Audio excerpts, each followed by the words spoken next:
हरिओम तत्सत।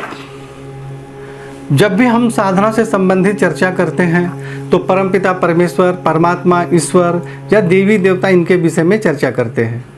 कई बार दूसरे धर्म के लोग सनातन धर्म वालों का मजाक उड़ाते हैं और कहते हैं कि आप लोग तो बहुत सारे देवी देवताओं की पूजा करते हैं, ईश्वर तो एक ही है, और हम लोग जवाब नहीं दे पाते हैं इसलिए कि इसका ज्ञान नहीं है, ग्रंथों का अध्ययन नहीं किया है।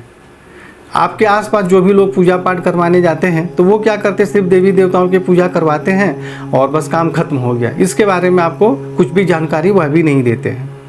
देखिए, जो भी सनातन धर्म के मुख्य ग्रंथ हैं, वेद और उपनिषद, इसमें एक जगह नहीं कई जगह परम पिता परमेश्वर, परम ब्रह्म परमात्मा की चर्चा की गई है, एक ईश्वर की चर्चा की गई है।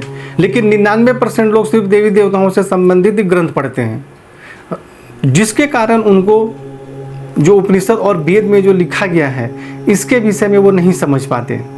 परम पिता परमेश्वर या ईश्वर या परमात्मा और भगवान, यह दोनों अलग अलग शब्द हैं। जैसे परम पिता परमेश्वर को अंग्रेजी में गॉड कहते हैं, अरबी में अल्लाह कहते हैं, और भगवान को लॉर्ड कहते हैं। जैसे कि ब्रह्मा जी, विष्णु जी, महेश जी, दुर्गा जी, कृष्ण जी, राम जी, तो यह सब जो है यह लॉर्ड हैं, यानी भगवान हैं। और भगवान सभी धर्मों के अलग अलग होते हैं। जैसे ईसाइयों के भगवान अलग हैं, ईसा मसीह को मानते हैं। जैसे मुसलमान लोग हैं तो वह मोहम्मद साहब को भगवान मानते हैं। परंतु ईश्वर सभी धर्मों का एक है, सिर्फ एक ही ईश्वर है, एक परमपिता परमेश्वर है, एक ही परम तत्व है जो सारे दुनिया को चलाते हैं या सारे दुनिया सृष्टि का जिन्होंने रचना की है। सभी धर्मों के लिए अलग अलग ईश्वर नहीं हो सकता है।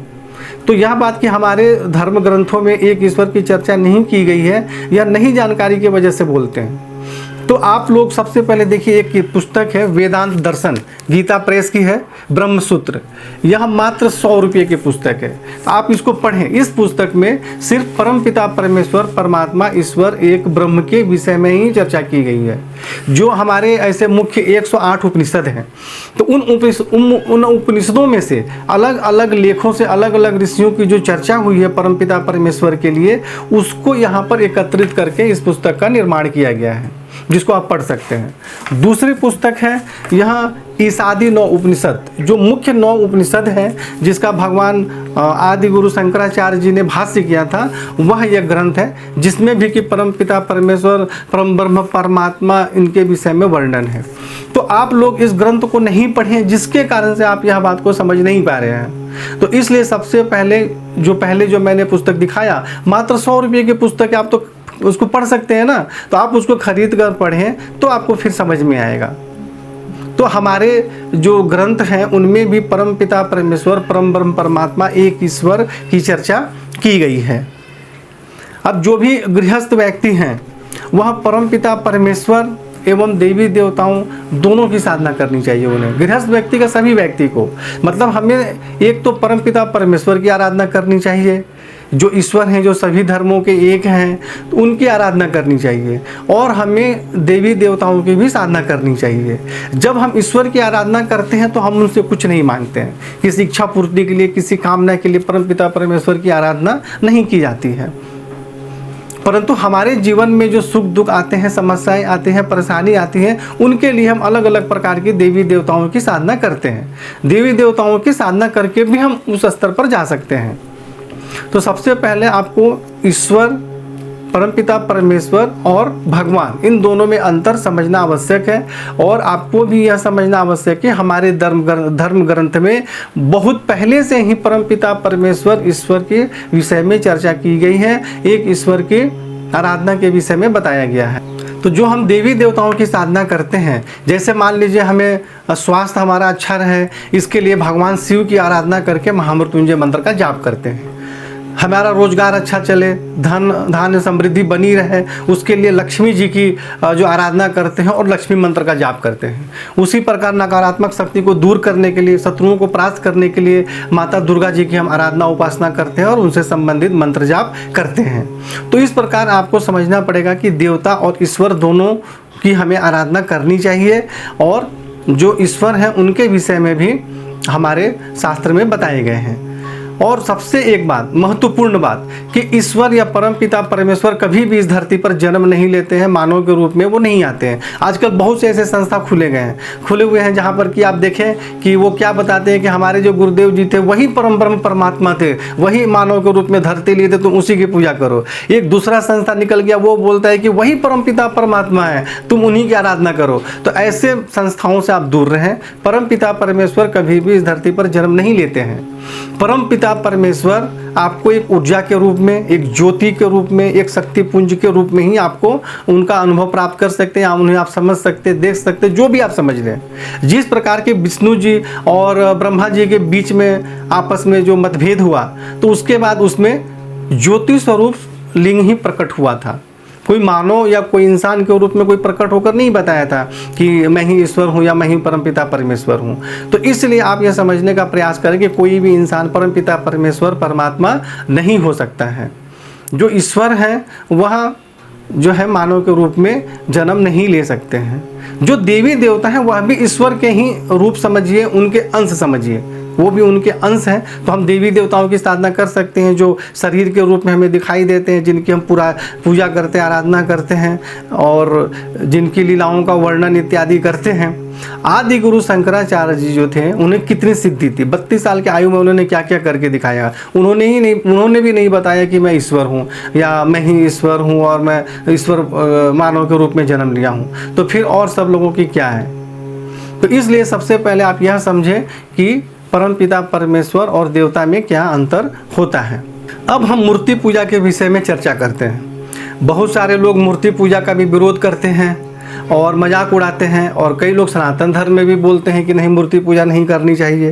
परंतु आपको यह समझना पड़ेगा कि हमारे लिए मूर्ति पूजा कितना आवश्यक है। जिस प्रकार एक छोटा बच्चा जब चल नहीं पाता है तो उसको 3 चक्के की गाड़ी दी जाती है, पकड़ के उसको धीरे धीरे चलता है, और जब चलना सीख जाता है तो फिर उस गाड़ी की आवश्यकता नहीं हुआ तो स्पीड से भागने लग जाता है।